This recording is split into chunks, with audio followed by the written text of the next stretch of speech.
Assalamualaikum warahmatullahi wabarakatuh. Salam sejahtera untuk kita semuanya.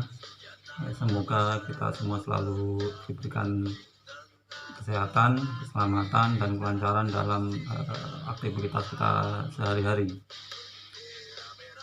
Sebelumnya saya ingin mengucapkan selamat Hari Buruh sedunia untuk kawan-kawan buruh dimanapun berada.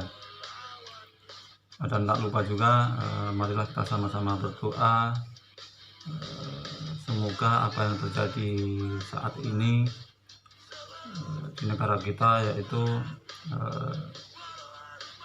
wabah COVID-19 segera berakhir, segera berlalu, karena dampak yang diakibatkan oleh wabah ini sangat luar biasa. Ini sangat berdampak buruk pada banyak kehidupan. Mudah-mudahan kondisi ini segera berakhir dan berlalu, sehingga kita bisa melanjutkan perjuangan-perjuangan yang saat ini tertunda, termasuk juga bagaimana menata kembali atau menata ulang kehidupan yang porak-poranda oleh wabah ini, termasuk yang menimpa teman-teman buruh. Hampir setiap hari kita mendengar dan melihat kawan-kawan buruh ter-PHK. Nah, dalam Hari Buruh saat ini atau momen May Day kali ini, saya mencoba untuk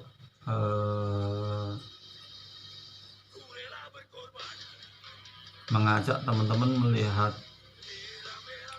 fakta atau realita yang terjadi dengan buruh itu sendiri. Kita bisa saksikan bagaimana kondisi kehidupan buruh yang semakin hari semakin lama, akhir-akhir ini kondisinya semakin sulit, apalagi tambah dengan kondisi adanya wabah COVID-19 ini membuat hampir semuanya porak-poranda. Nah, kenapa ini terjadi? Banyak buruh yang tidak siap atas banyak keadaan, termasuk akibat wabah COVID-19 ini. Itu dikarenakan memang buruh nggak mempunyai persiapan apapun, khususnya yang menyangkut tentang ekonomi. Hampir bisa dipastikan atau hampir di atas 90% buruh itu tidak mempunyai kekuatan ekonomi untuk menghadapi sebuah krisis apapun itu, termasuk yang saat ini terjadi. Nah, ini harus menjadi perhatian kita bersama-sama sebagai gambaran bahwa perjuangan buruh, khususnya dalam serikat pekerja ini, ada yang terlupakan, yaitu bagaimana memanage atau menjaga buruh itu sendiri terhadap kondisi-kondisi di luar dugaan seperti ini, khususnya yang menyangkut tentang ketahanan ekonomi. Nah, ketika kita berbicara tentang perjuangan buruh, tentunya tidak terlepas yang namanya serikat pekerja. Ya, kenapa? Karena memang serikat pekerja adalah salah satu cara atau wadah yang dimiliki buruh untuk memperjuangkan atas semua kepentingan buruh itu sendiri, entah perjuangan kesejahteraan maupun perlindungan hukum. Tapi kondisi yang terjadi justru memang belum maksimal ya, belum maksimal. Artian banyak kelemahan-kelemahan yang terjadi terhadap serikat pekerja maupun buruh itu sendiri. Seperti yang kita saksikan saat ini, banyak buruh yang nggak siap atas krisis yang diakibatkan oleh wabah penyakit. Nah, ketika kita berbicara tentang serikat pekerja dengan segala perjuangannya, itu yang menyangkut kesejahteraan, di mana serikat pekerja dalam memperjuangkan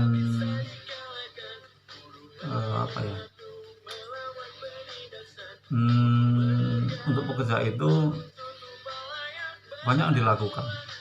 Salah satu dari beberapa hal, misalnya setiap tahun serikat pekerja selalu memperjuangkan kenaikan upah. Kemudian banyak juga yang setiap tahun banyak serikat pekerja misalnya di PUK di tingkat pabrik-pabrik itu memperjuangkan bonus, terus memperjuangkan PKB. Nah, yang seharusnya itu membawa sebuah dampak sosial ekonomi yang seharusnya membaik, tapi kenyataannya justru berbalik. Kenapa terbalik? Kita bisa lihat fakta di lapangan atau kenyataannya lah yang terjadi dengan buruh itu sendiri. Hampir 90% buruh itu mempunyai hutang, padahal tiap tahun serikat pekerja berjuang tentang upah. Nah, ini kan jadi sesuatu yang lucu. Nah, kemudian di sisi lain, dulu perjuangan buruh May Day itu salah satunya adalah memperjuangkan tentang pengurangan jam kerja. Tapi kondisi yang terjadi saat ini malah terbalik. Justru buruh yang menambah jam kerja itu sendiri. Contohnya apa? Ketika nggak ada overtime misalnya, nggak ada lemburan, buruh ngamuk-ngamuk. Nah, ini kan lucu jadinya. Nggak ada lemburan, buruh ngamuk-ngamuk. Hal yang lain adalah ketika pulang kerja, buruh masih nyari tambahan yang lain, misalnya ngojek online. Ini sesuatu yang yang aneh jadinya. Di mana sebenarnya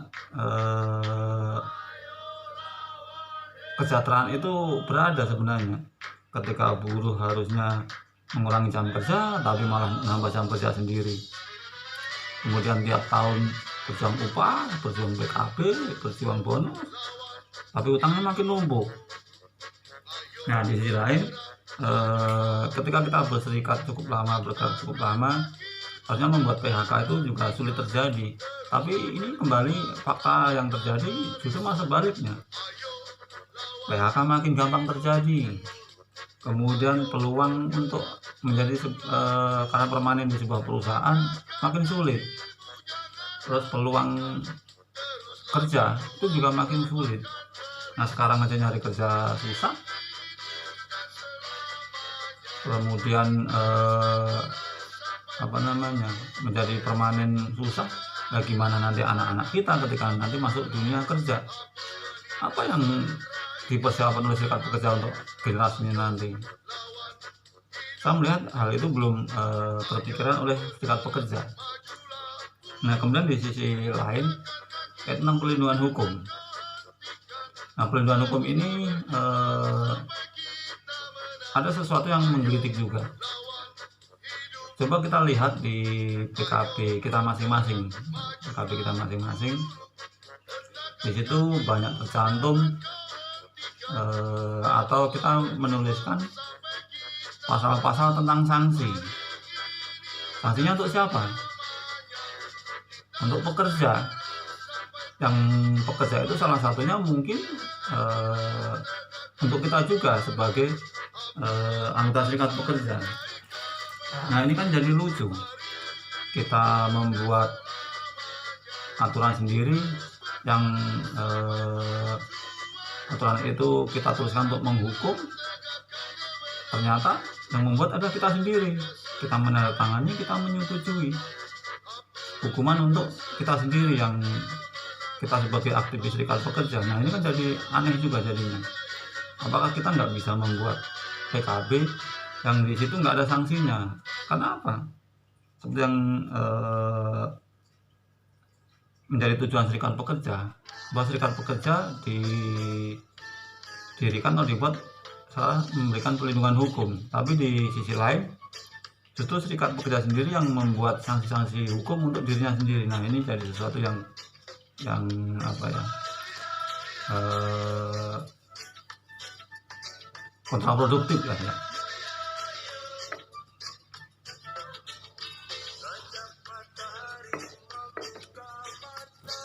Nah atas kondisi ini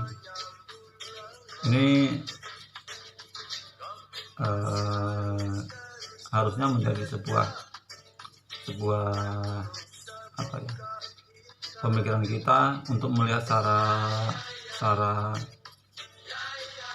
fakta di lapangan yang terjadi dengan teman-teman kita.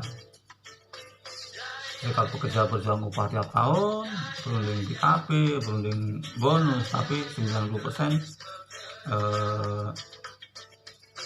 anggota kita mempunyai utang dan nggak mempunyai persiapan ketika menghadapi krisis.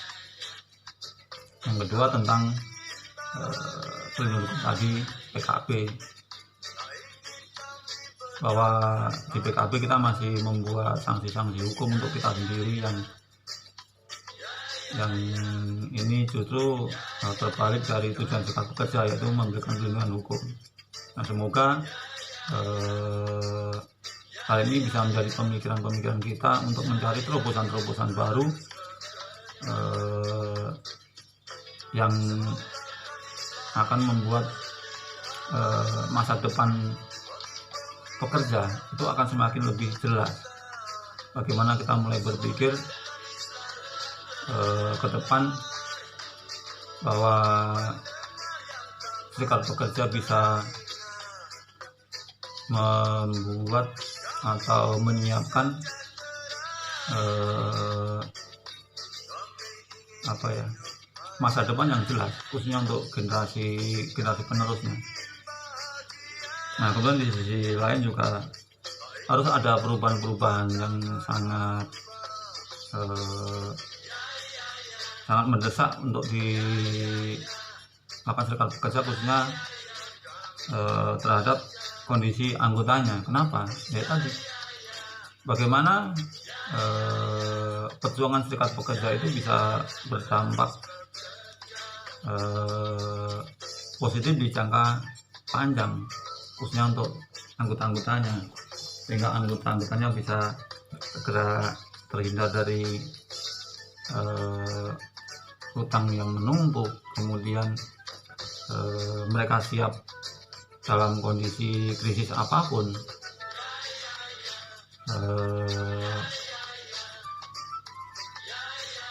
Apa ya,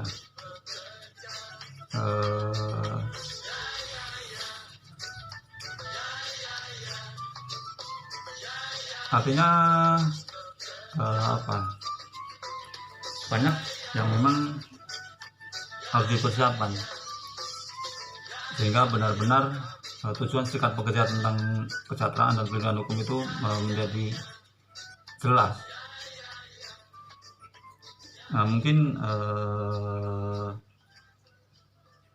itu yang mesti kita pikirkan bersama-sama tentang kondisi-kondisi realita, sehingga apa yang dilakukan pekerja ini benar-benar memberikan sebuah gambaran masa depan yang jelas. Dan sekali lagi tetap semangat, tetap kompak. Mudah-mudahan masa depan bekerja akan lebih baik daripada sekarang, dan buruh khususnya siap ketika saat terjadi sesuatu krisis apapun, termasuk buruh siap melanjutkan kehidupannya setelah dia tidak lagi menjadi buruh. Karena apa? Hampir 90% juga itu buruh nggak siap di PHK. Dari 100% buruh yang ter-PHK, hampir 90% juga dia gagal dalam membangun kehidupan selanjutnya. Nah, artinya di sini juga menjadi pemikiran kita bersama bagaimana menyiapkan atau memberikan pondasi di saat nanti buruh tidak lagi bekerja di perusahaan. Tetap semangat, selamat berjuang. Semoga masa depan buruh bisa lebih baik, bisa lebih tertata, dan lebih sejahtera. Hidup buruh, hidup buruh, hidup buruh. Assalamualaikum warahmatullahi wabarakatuh.